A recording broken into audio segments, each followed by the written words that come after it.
In the last episode, we were talking about fashion, and the house that fiat built is crumbling. The house of fiat money, that is.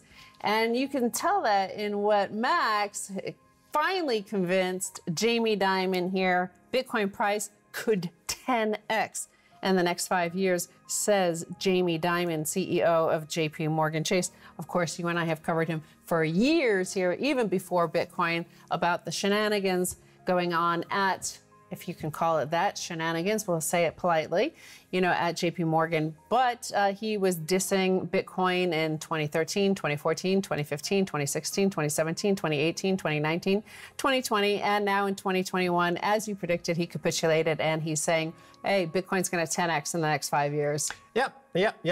Jamie Dimon was critical of Bitcoin starting when it was at $200 a coin. It's now around $45,000 a coin. It's heading, as he points out, 10x from here. So he's looking for up to 450 to 500,000 a coin. And I've been telling you for years, I had this recurring dream about Jamie Dimon. He would be coming toward me at a deserted mansion in the Hamptons. And for years, he just got closer and closer. And then finally this week, he was in view. He was there on the floor weeping and sobbing and begging forgiveness. And like a good Bitcoiner, I forgive Jamie. And now he's one of us. He's now a Bitcoiner. I said the house that fiat money built is crumbling, and we see that all over the place. We've covered that in the United Kingdom, the gasoline, the petrol prices. All prices are rising across the UK, across Europe, across America, and we're starting to see shortages. A lot of it, the shortages of goods and services are caused by the shortage of workers who don't want to work anymore, but also who haven't been able to be trained because of everything being locked down for nearly 2 years now. We're heading to the second year anyway. One thing I could say about why in this sort of situation we might see Jamie Dimon going towards Bitcoin is that he sees the house of fiat money crumbling, right? And you could see that the Fed speak, how you have Fed speak that's obfuscating all their money printing and the covering up of the crimes. Well, it's starting to meet pleb speak. So here's one thing that why Jamie Dimon might want some unconfiscatable wealth is the mood, the mindset. We're always talking about the mindset, the inflationary mindset.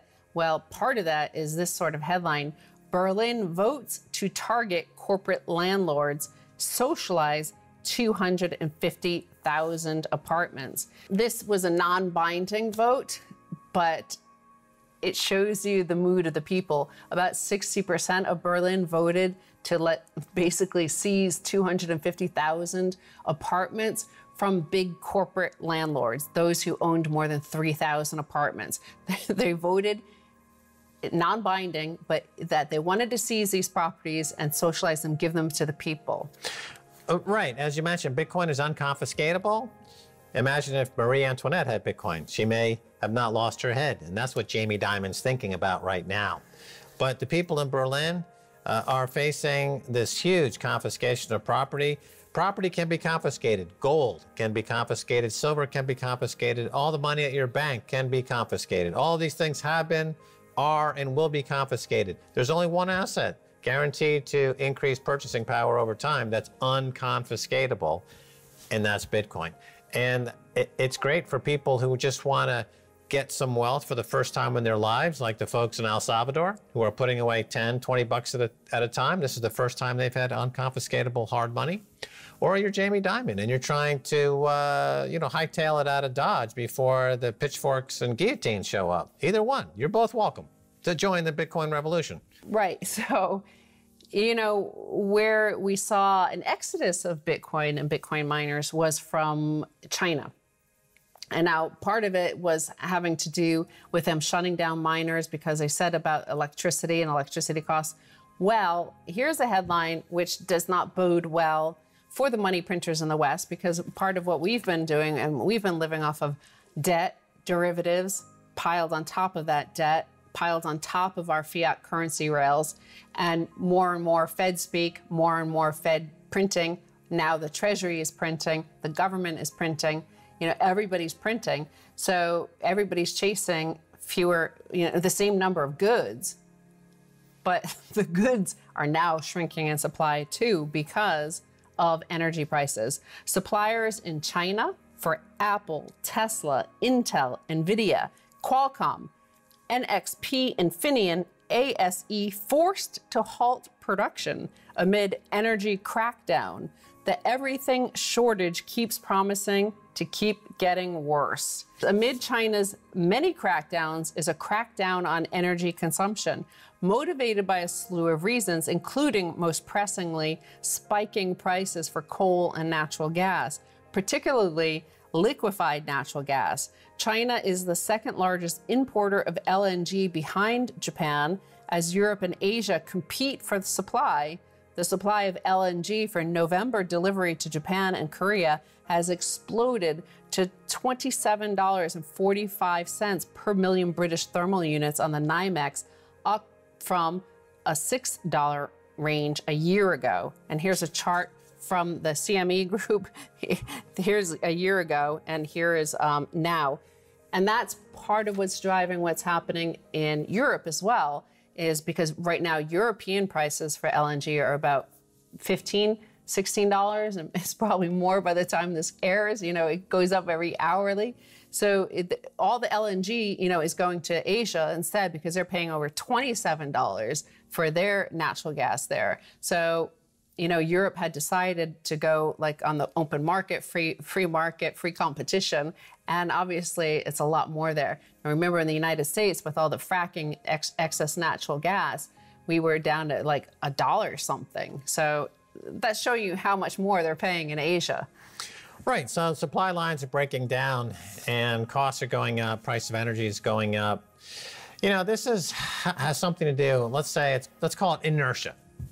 Right, so inertia, the law of inertia, things that rest at a stop tend to rest at a stop. Things in motion tend to be in motion, continue in motion. And when you come to a dead stop, like we had in COVID, the energy required to get it moving again is exponentially greater than the energy required before just to keep it rolling and ticking over. Yes. So you have the benefit for decades now of these major economies able to simply print money to keep the wheels of what was a lot of malinvestment going, even though a lot of these projects, the ghost cities in China or the white elephant projects in the United States, they were papered over with money printing. And then they hit that unmovable object called COVID in 2020. And the belief at the time would be, well, we're going to lock everything down, and then when it's safe, we're going to open things up. And there's kind of in people's minds this idea that the energy required to get it started again won't be particularly greater than the energy was required to keep it going before the stoppage. But that's completely false. The energy required to get these systems going again is exponentially greater than the energy required to keep them going. In many cases, these supply lines are going to have to be rebuilt from scratch. Absolutely. I mean, look at the airline industry to get, or to look at the trucking industry as it relates to energy. It takes 6 months to train somebody to drive one of those trucks. So if you lose all those drivers for various reasons due to money printing, you can't simply turn the switch and get drivers back on. You have a 6-month window that you absolutely have to respect. That's going to cause problems. Just like you can't make 12-year-old scotch in anything less than 12 years. That's one of the facts. That's a truism in the 12-year scotch business. If you have drivers that require 6 months of training before they can drive a gas rig, you can't.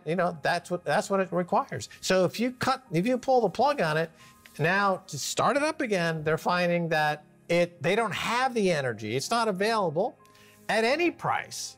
And what's happening to the price? It's going up. And by the way, all the money they printed is still sloshing around, and that's causing inflation.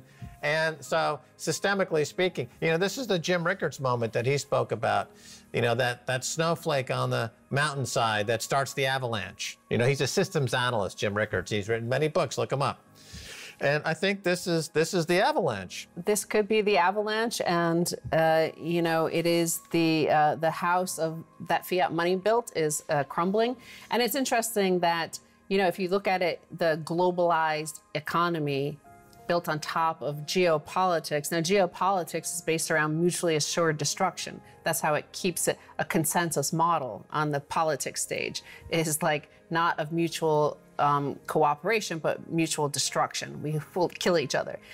On top of this, that geopolitics, you built this economy that we didn't even realize was mutually assured destruction happening, that one piece goes and the whole thing falls apart.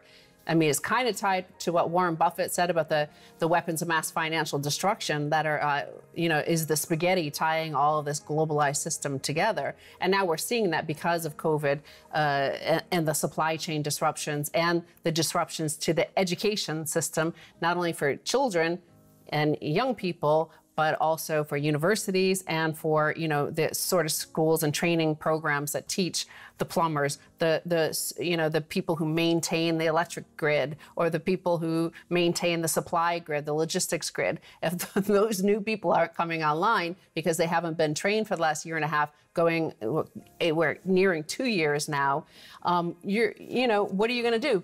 Some people say, let's go to India, right? Well, India's massive fleet of coal plants are running dangerously low on stockpiles, which may force the nation to buy expensive shipments of the fuel or else risk blackouts. They may have to buy expensive shipments of the fuel.